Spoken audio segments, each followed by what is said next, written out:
Hey, what's up? This is Ian, and in this video I'm going to cover two different ways that you can move to Japan and live pretty cheaply or get started pretty cheaply. Now, these aren't necessarily long-term solutions per se, but things that you can do. So number one, you can volunteer. There's a couple sites you can look at. WWOOF, WWOOF Japan. .com or I think that's the address, just WWOOF Japan, and the other one is Workaway. And some of these have some positions. WWOOF is more like working on organic farms or whatever like that. And it's volunteer positions and do all kinds of different stuff like that related to working on a farm. You volunteer maybe 6 hours a day, 5 or 6 days a week. And you usually get a free place to stay and free food. Most of these positions are like not in the big cities though. So if you want to be in a big city, then you can probably maybe find something close, somewhat close or whatever. Like I found a position or one of these sort of positions or whatever, pretty close to Fukuoka where I'm going. So I think I might take. I'm thinking about doing a few different things actually, and I still don't have much time. I got a couple of weeks. The other one is Workaway, and Workaway is kind of similar to the woofing sort of thing, working on farms. But sometimes you can find positions like working in a hostel or whatever. So it's technically not supposed to be considered work. Like it's like because work would be like illegal on a tourist visa. That's another thing. These things, they don't provide any sort of visa, so you can sort of there's no payment. It's just basically work for accommodation and sometimes food. Usually with the WWOOF, it's both. I did find some hostel on Workaway that offered just accommodation, free accommodation to work there. So anyway, so there's no visa, so you just have a tourist visa. So the rule is, if you're like a U.S. citizen, you can get 3 months in Japan on a tourist visa, and then you can leave and get another 3 months. Like you leave, go to another country for the day or whatever, and then come back and you can get another 3 months. For a total of, this is what the rule says like 180 days, so that's basically 6 months.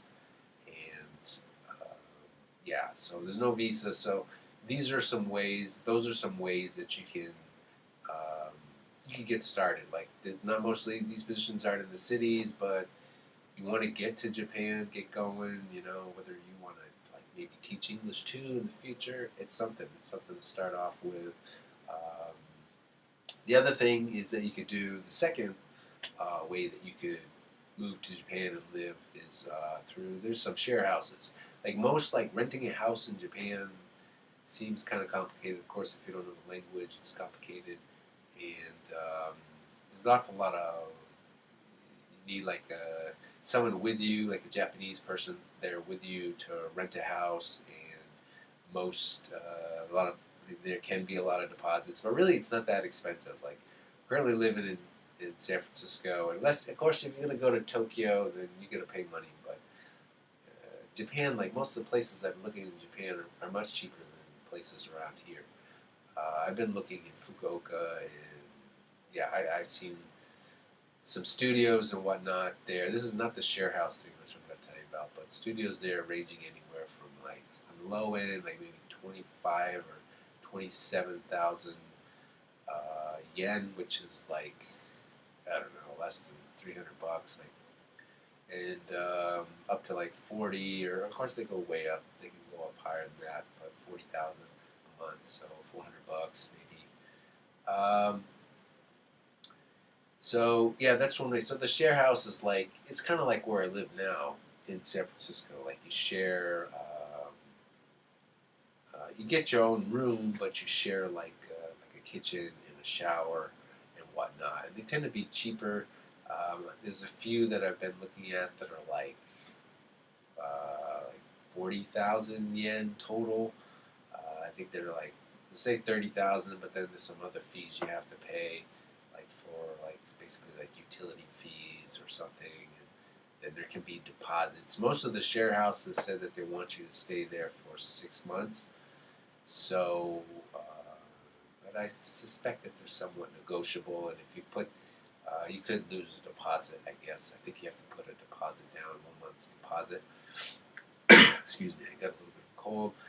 And so that's pretty much it. Like, whether you want to move to Japan, it really doesn't, like, I'm going to be there in a few weeks. I haven't exactly pulled the trigger on which one I'm going to do yet.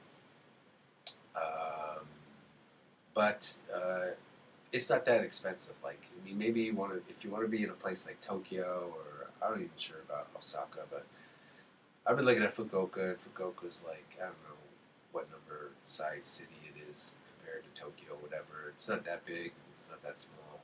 It's like more than 1 million people, but it's a pretty nice place. I've been there a few times. So in the past, when I was just teaching in Asia. So yeah, so if you want to teach English abroad or teach English in Japan, this could be a way to like start off. Or if not, if you just want to go for a few months, or you don't want to make a commitment to like a long-term housing situation or whatever, like you can start off pretty cheap, definitely cheaper than what I'm paying now in San Francisco for rent and whatnot. So those are two different ways that you can find how you can start off cheaply in Japan. Anyways, thank you.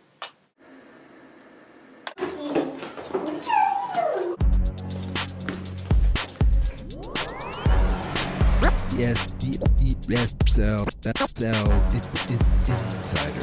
insider.